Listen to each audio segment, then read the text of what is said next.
Une grande question qui se pose, c'est celle de ce que j'ai appelé la troisième création, peut-être à tort, qui est le domaine de la technique, de tout ce qui permet d'égaliser. Alors, le mot technique a un sens plus restreint généralement. Euh, Par exemple, une langue est-elle un outil? Pour moi, la langue est un outil. Le droit est un outil. Tout comme un téléphone ou un marteau. Et donc les sciences sociales englobent quelque part la technique. Mais en même temps, j'ai été tenté de réserver le terme sciences sociales à ce que j'appelais la deuxième création. C'est-à-dire,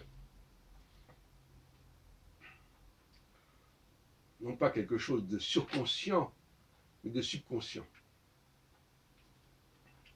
Donc on pourrait distinguer les sciences sociales surconscientes et les sciences sociales subconscientes.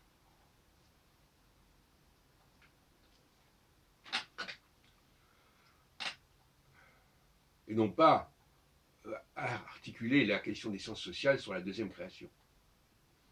Car visiblement, un des projets, un des processus de la troisième création, c'est bien évidemment l'égalisation. Et l'égalisation, elle se fait aussi par ces outils que sont les langues et les lois.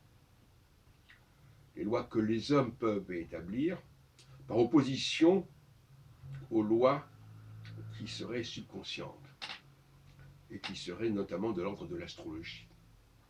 L'astrologie exprimant par définition un ordre que les hommes n'ont pas voulu constituer, n'ont pas été en mesure de constituer, mais qui a été constitué par des puissances supérieures, si on peut dire, ce que j'appelais le Deus Faber, à tort à raison.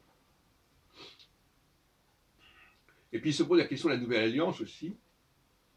La Nouvelle Alliance, c'est le passage de la surconscience à la subconscience, et non pas l'inverse.